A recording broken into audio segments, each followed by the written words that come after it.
Pakistan army ایک مضبوط ادارہ ہے اور اس ادارے کی ڈسپلن یا نظم و ضبط کے لیے جو قانون بنایا گیا ہے اسے پاکستان آرمی ایکٹ کہتے ہیں۔ فوج کے تمام افسران اور سپاہیوں کو ان کے کیے ہوئے جرائم پر اس ایکٹ کے تحت سزائیں سنائی جاتی ہے۔ لیکن یہاں پر سوال یہ پیدا ہوتا ہے کہ کیا کسی سویلین یا عام شہری کو آرمی ایکٹ کے تحت سزا ہو سکتی ہے یا نہیں؟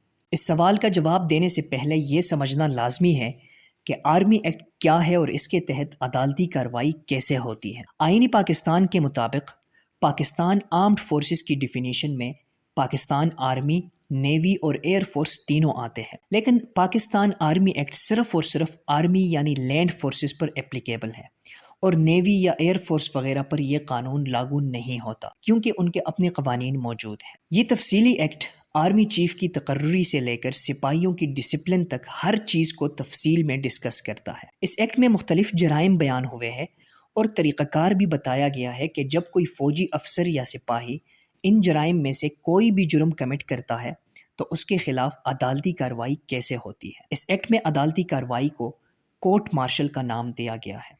آرمی ایکٹ کے مطابق کورٹ مارشل ایک طرح کی عدالتی کارروائی ہے، لیکن اس عدالتی کارروائی میں عام ججز کے بجائے خود فوجی افسران ججز کا رول پلے کرتے ہیں۔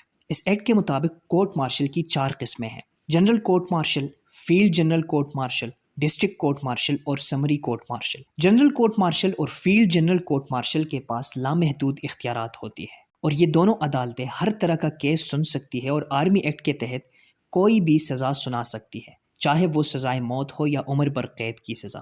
یہ دونوں عدالتیں ٹوٹل 5 فوجی افسران پر مشتمل ہوتی ہیں جن کے پاس 3 سال as a commission officer experience ہوتا ہے۔ ان 5 افسروں میں 4 کا کیپٹن یا کیپٹن سے اوپر کے رینک پر ہونا بھی لازمی ہوتا ہے۔ ان دونوں میں یعنی جنرل کورٹ مارشل اور فیلڈ جنرل کورٹ مارشل میں فرق یہ ہوتا ہے کہ جنرل کورٹ مارشل عام حالات میں کیس چلانے کے لیے بنایا جاتا ہے، جبکہ دوسری طرف اگر کوئی فوجی جنگ کے دوران یعنی وار ٹائم میں کوئی جرم کرے تو اس کے لیے جو جنرل کورٹ مارشل بنایا جاتا ہے اس کو فیلڈ جنرل کورٹ مارشل کہتے ہیں۔ تیسری قسم یعنی ڈسٹرکٹ کورٹ مارشل ہمیشہ چھوٹے جرائم کے لیے ہوتا ہے۔ اس میں ٹوٹل 3 فوجی افسران کیس کا فیصلہ کرتے ہیں، لیکن اس کورٹ کے پاس 2 سال سے زیادہ سزا دینے کا اختیار نہیں ہوتا۔ اس قسم کی کورٹ میں اکثر عام سپاہیوں کے کیسز چلتے ہیں کیونکہ فوجی افسران اس کورٹ کی جورسڈکشن میں نہیں آتے۔ اس کے بعد سمری کورٹ مارشل ہوتا ہے جس میں صرف ایک فوجی افسر کیس کا فیصلہ کرتا ہے۔ یہ کورٹ اکثر ان جرائم کے لیے بنایا جاتا ہے جن میں جلدی فیصلہ کرنا لازمی ہوتا ہے۔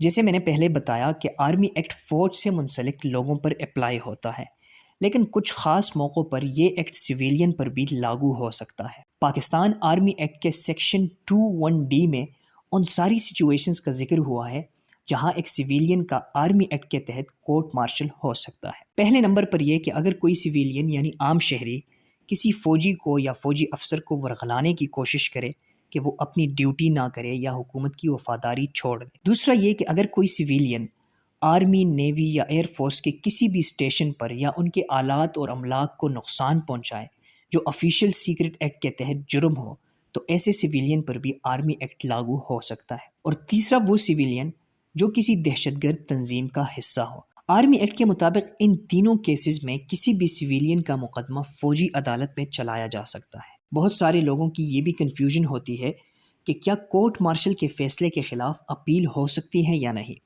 آرمی ایکٹ کے سیکشن 133 کے مطابق کورٹ مارشل کا فیصلہ کسی بھی عدالت میں اپیل میں چیلنج نہیں ہو سکتا۔